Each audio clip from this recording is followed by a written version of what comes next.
Welcome to your Time Management Revolution. This is Time Management Fixer Helene Segura. In today's episode, I'll be sharing a previously recorded interview during which we're discussing time management and mind management. Enjoy!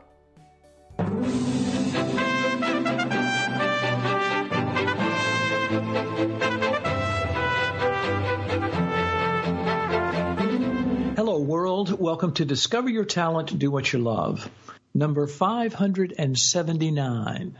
I'm your host, Don Hutchison. Every Monday and Wednesday, I interview someone from around the world who's discovered their talents to do work they love to create a life of success, satisfaction, and freedom.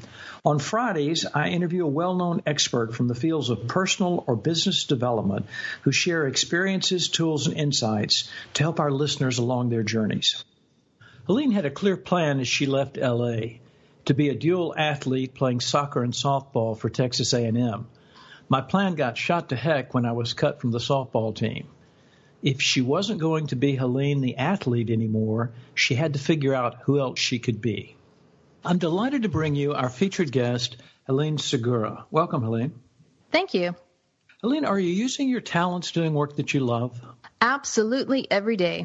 All righty. Helene is the author of 2 Amazon best-selling books and has been featured as an organizational expert in more than 150 media interviews.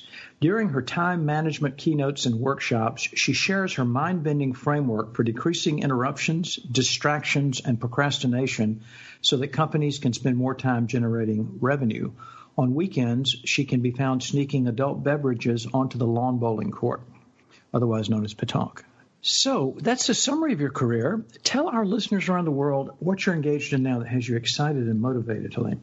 I'm excited that every day I get to do something different related to time management. One day it might be a phone coaching call with a client on the East Coast. Another day it might be presenting a keynote on the West Coast. And then I also have my in-person clients in San Antonio. So it's really exciting to be able to mix things up in the way I get to deliver my passion and be able to teach other people.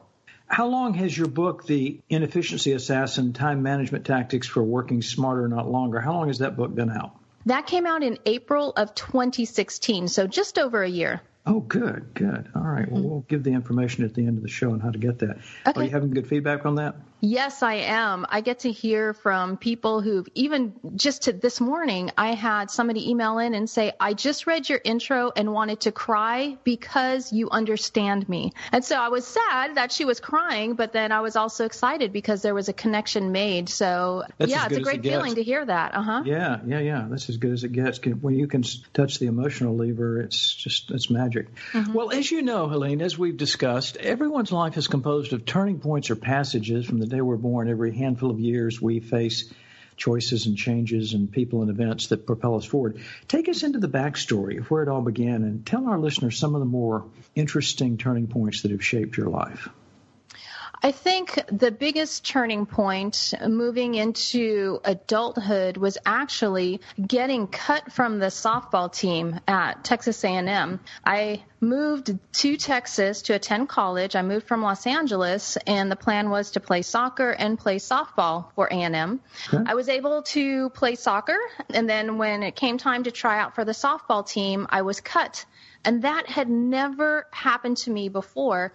And it was a huge learning experience to have to go through not getting what you want, because that's something that I've been used to, and to have to refigure out my life because I thought I had it planned. And that plan got shot to heck after I got cut. So that was a big turning point for me, one of my first ones in life. What was that so similar? You thought you were going to play soccer and softball. And what impact did that have on your educational path? Did you lose scholarship money, or what was the reason for that being so devastating? I wasn't on scholarship. A&M didn't have full scholarships yet for soccer. But what was devastating is that I had everything planned out. This is going to be my soccer schedule, and this is where I'm going to travel. And sports had been such a huge part of my life for the previous decade. So I actually did not know a life without sports. So when something like that disappears, you kind of have to figure out what your identity is now, because a huge part of my identity had been Helene, the athlete. So if I'm not going to be Helene, the athlete anymore, who am I going to be? Yeah. Well, speaking of identity, let's go back into the backstory. What was your story like? What did your mother and father, what were their influences on you in your early days? And what were the lessons you learned sitting around the dinner table? My parents were both in the financial world. My mother was a bookkeeper who worked for a CPA, and my dad worked for a bank. So they came into contact with all sorts of interesting people on a daily basis. And my dad especially came into contact with people who were in duress because he handled estate planning and dealing with probate.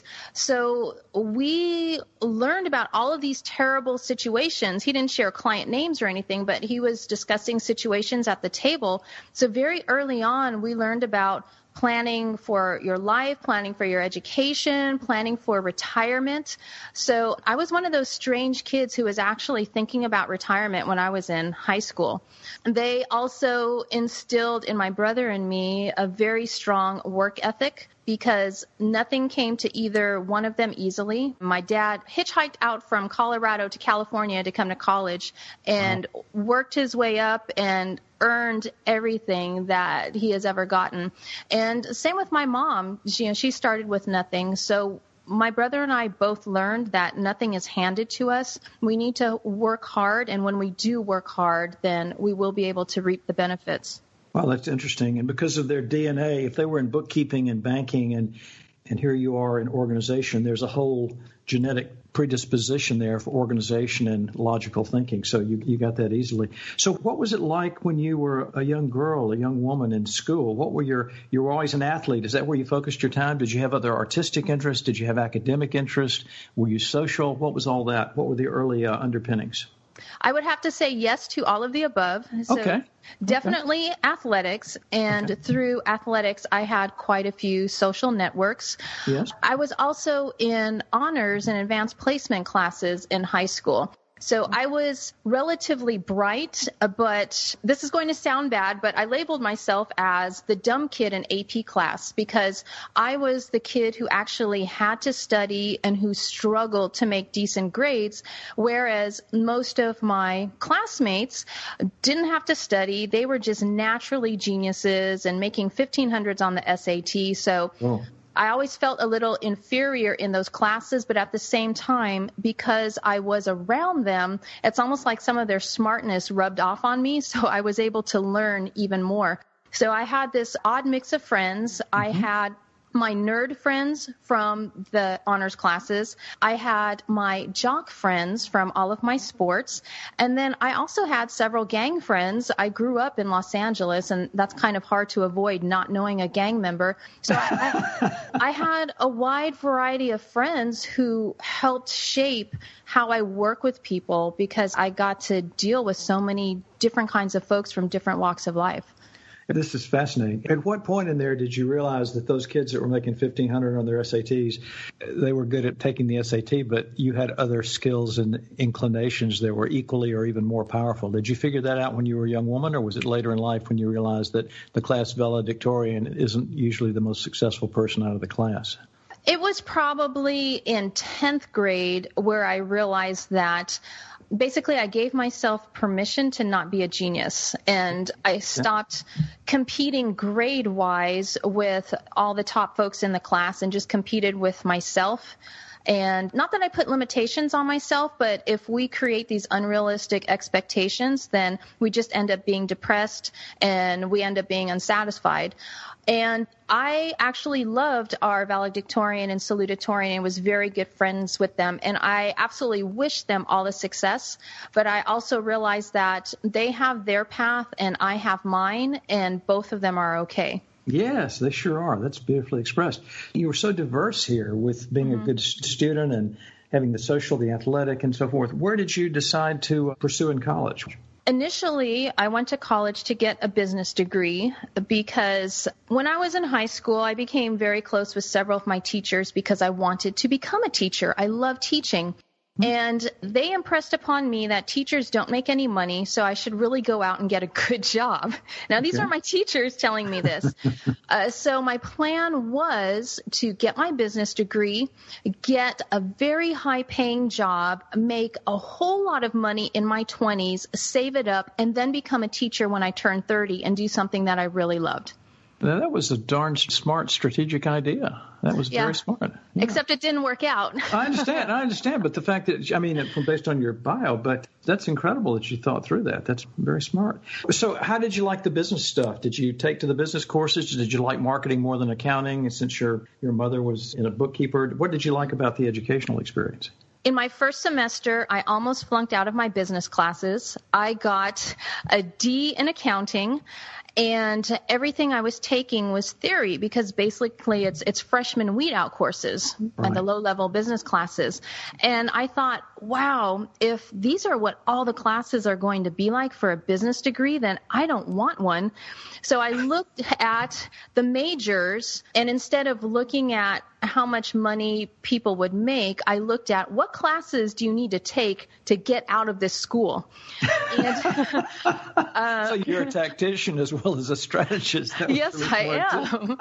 I mean, I understand you need to work hard, but at the same time, I need to make higher than D's in order to get a diploma. Right. And when I looked at political science, I saw that all the classes I was required to take were absolutely fascinating to me because it was studying international policy, people from around the world, negotiations, different viewpoints, and I wound up switching to political science at the end of my freshman year. Oh, gosh, that was smart. Well, was it as fascinating with the courses and the readings and things you had to do as interesting as you hoped they would be? Yes.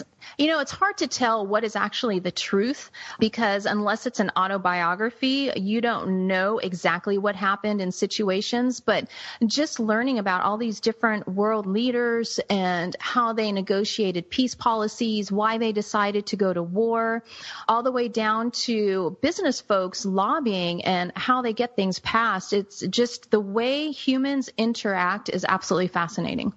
Yeah, and the older I get and the more the power of the internet and so many courageous people, you find out that the history that we thought, whether it's this country or any country, is based on, oftentimes half of it is not the truth.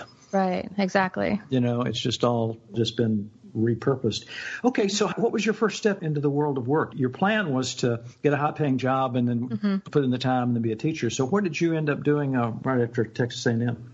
I discovered that as a liberal arts major, it's really hard to get a job because unless you go to law school, nobody's really interested in a poli-sci major.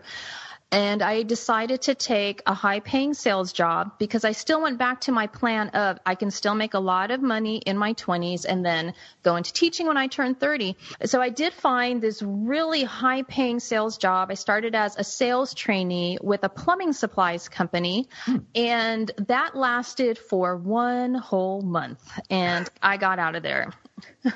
Okay. You just couldn't, it was just too boring. Actually, it wasn't too boring. I was the only female in the trainee program, and I was working in a warehouse full of males. And that wasn't the issue because I grew up a tomboy. I grew up with boys. I didn't have dolls or tea parties or anything. The problem was that this company was allowing the workers to stay after, work overtime if they didn't finish whatever they needed to during the day. And the company would also pay for their meals and their alcohol. So I was working with a bunch of guys who were either married and didn't want to go home to their wives, or they had girlfriends and didn't feel like listening to their girlfriend's gripe. So you had guys who did not work during the day so that they could stay after work and get overtime and have their dinner and their beer paid for. And it was horrible. I was working these 14-hour days with guys who didn't like their job and didn't want to work. I was the only sober one, so I started driving the forklift, even though I wasn't certified to do that because I didn't want to get killed there.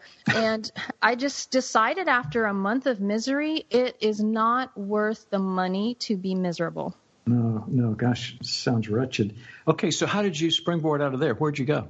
since I was unemployed and engaged and we needed some money for the wedding, I started applying for jobs, and I went to one that was paying $5 whole an hour for an administrative assistant. And when I went in for the interview, the gentleman said, my daughter graduated from Texas A&M. I said, "Oh, sir, it's a great school." And he said, "I did not send my daughter to a high-class university to get work after college for $5 an hour. I am not going to hire you. You need to do better than this."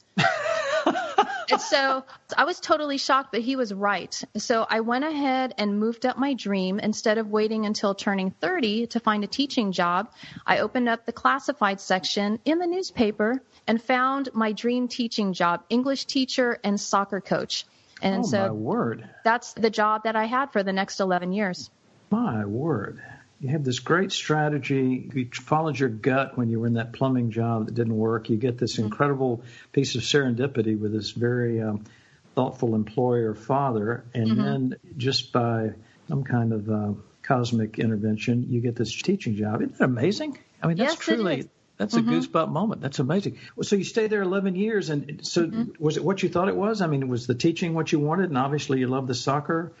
The teaching was what I wanted. As far as working with the students and working with my colleagues, it was all of the bureaucratic red tape that I had no idea existed, because apparently all of the teachers I ever had in my teaching career did a really good job of hiding all of that stuff. And it wasn't until I became a teacher and talked to them about it that they told me all the goings on that I wish they told me about before, but it was still worth it to be in teaching, because working with those kids is what I focused on and not all of the morbid red tape. Yes. Yeah. I can just imagine the depth and breadth of that just to make the system sort of work. Sort of an outdated system as it is, right? Yes, so it's amazing. What was the catalyst for this idea of you getting into what you're doing now and using your talents in a different way, in an entrepreneurial way? It actually started back in college. Even though I had found the major that I loved, I wasn't balancing my time very well. And I got kicked out of the dorms for one summer and temporarily lost my resident advisor job because my grades had dropped. So I had to figure out how to balance work and school and having a social life. And I started teaching that in some of my resident advisor classes because we were required to present educational programming. Then when I got the teaching job, I was in a Title I school. We were 100% free breakfast, free lunch, a very low income school, a bit of a tough neighborhood.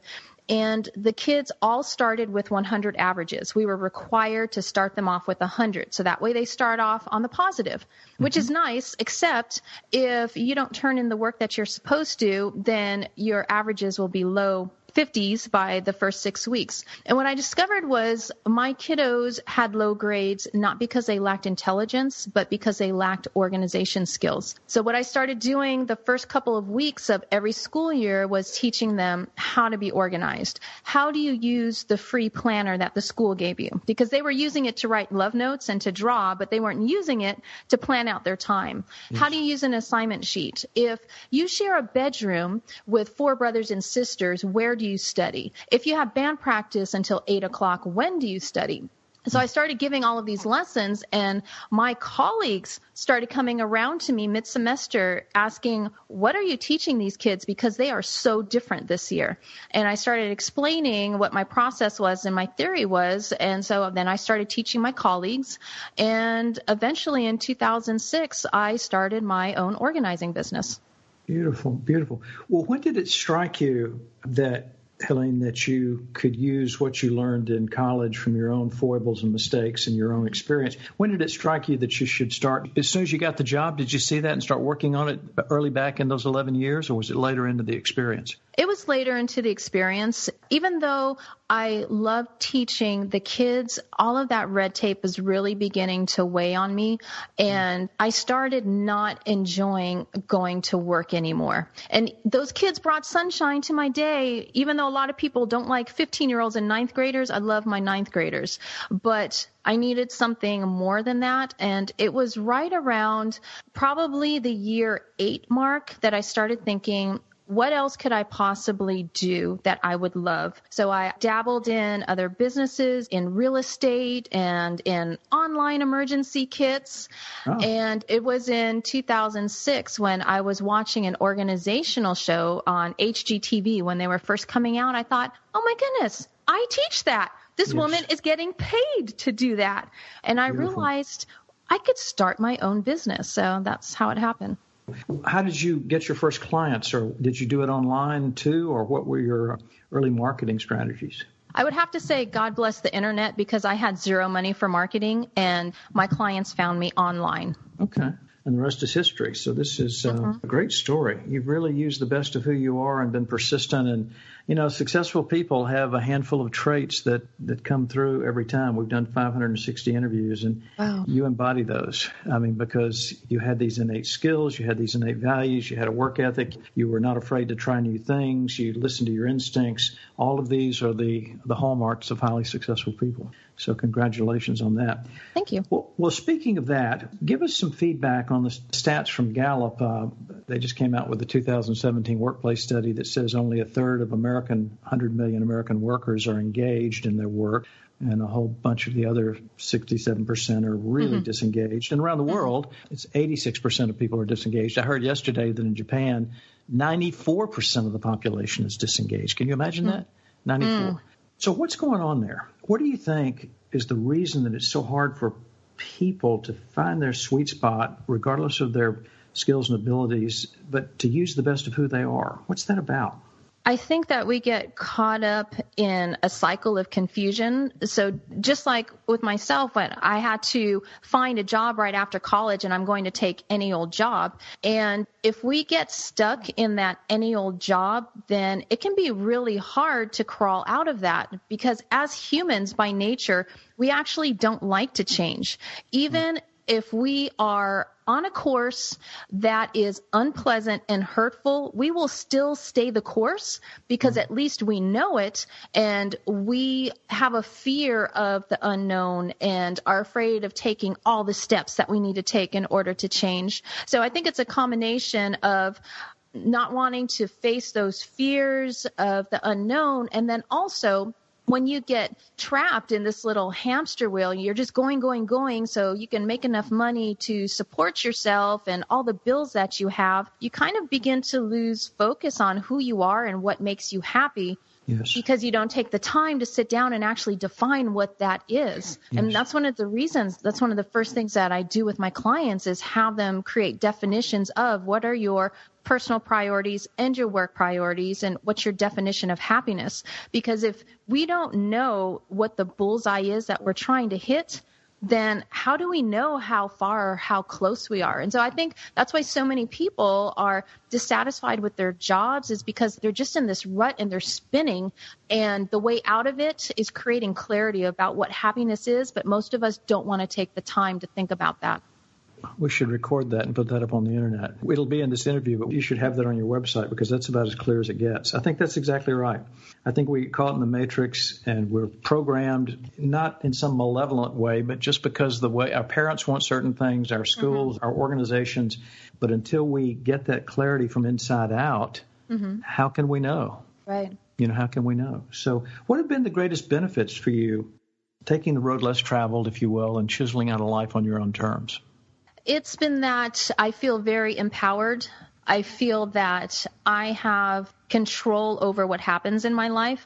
And it's not 100% control. I can't control when a loved one gets sick or the guy in back of me rear ends me. I can't control those kinds of things, but I can control the kind of people I work with, the kind of people I spend time with outside of work. I can control the communication that I choose to have with my husband. There are a lot of things that I can control, which makes life better. So it's really empowering to know that I am in charge of my happiness. I can choose to do things that make me happy, or I can choose to do things that don't make me happy, and I really don't want to do the latter.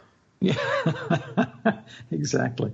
So what are the first couple of steps, just briefly, that you would recommend to listeners about getting that control back? I would say sit down and do what I have my clients do. Write down who or what are the top 3 priorities in your personal life and define what those are. So if you say, for example, that your spouse is the most important person in your life, then define what is it about your spouse? Is it the time that you want to spend with that person? What is your personal goal related to that spouse? And go through your personal priorities, and then you can flip it over and look at your work priorities. Define what your work priorities now are in your current job, and do those match with what you want to be doing? So just sit down and think about who you are and what you want, what you truly want out of life. Well, you've written a seminal book about this. Other than your own book, which we'll give contact information on in a minute, what books have helped you? Do you have a couple of favorites? I have a couple of favorite business books. So when I got started, I didn't even know what questions to ask.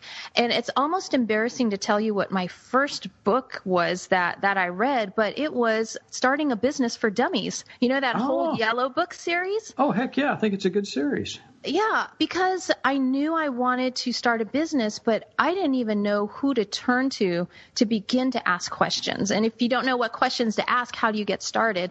Mm-hmm. And this was before everybody lived on the internet. So the internet existed, but it wasn't as prolific as it is today. So that was actually a really great book to get started. And then as far as something that caused a major turning point for me, I'm sorry to say I do not remember the title of the article or who the author was, but this was back in the late 90s, and I was having a whole lot of headaches. And I'd gone to the doctor. They couldn't figure out what was happening. And I came across this article that discussed how headaches can be related to the repressed feelings that you have inside. It's not necessarily from a food allergy. This article was written by a psychotherapist, and that article encouraged me to voice my views because I used to keep them bottled up for fear of hurting people's feelings. And that was a big turning point for me because I realized if I don't speak my mind, obviously as politely as possible, I try not to be rude, but if I don't speak my mind, then I am not going to be able to live the life that I want to live. Beautiful. So what is your personal vision going forward? My personal vision going forward is to continue working in my business in my field that I absolutely love. And I have no specific retirement date because as long as I love this, I'm going to keep on going. So I have plans to be able to retire in mid-50s, but to do it on my own terms. So that's my business overall vision. And my personal vision is to continue to nurture my relationships with my husband and my family and my puppies, and to travel at least once a year because disconnecting from the world is just so helpful. Yes, exactly. What's your single greatest talent? Probably talking, since I don't have to study much for that. But if I'm going to get serious about that question, my single greatest talent is probably figuring out how people tick so that way I can help them problem solve. Yes, I know that's true. Helene Segura, what a great pleasure being with you today. We appreciate you sharing the highlights of your life journey, and I know that listeners around the world have learned lessons that will help them on theirs. How do those listeners connect with you? They can actually go to my website, which is timemanagementrevolution.com. I have my phone number, my email address there, all of the social media contacts. And on this page, if your listeners would like a complimentary productivity kit, I have got a webinar on procrastination. I have my time planner templates that I use with my clients. I have all these resources there. They're more than welcome to sign up for. So that way they can start learning how to manage their lives and make time for doing what makes them happy. Beautiful, beautiful. Then your book, The Inefficiency Assassin, Time Management Tactics for Working Smarter, Not Longer, can they get it there as well as on Amazon and other places? Absolutely. So definitely through that website, timemanagementrevolution.com, or Amazon, Barnes & Noble, anywhere you can purchase your books. Perfect. Listeners can go to our homepage, discoveryourtalentpodcast.com, click on podcast in the navigation bar, and find the show notes of this fine interview with all the connecting points. In closing, every one of us is born with unique talents and gifts. We don't learn them. We can't ignore them. They're just a part of who we are, our DNA. Whenever we discover them and use them in our lives and careers, we do not merely survive, we thrive in every way possible. So until next time, all my best, and whatever you do, have fun out there today.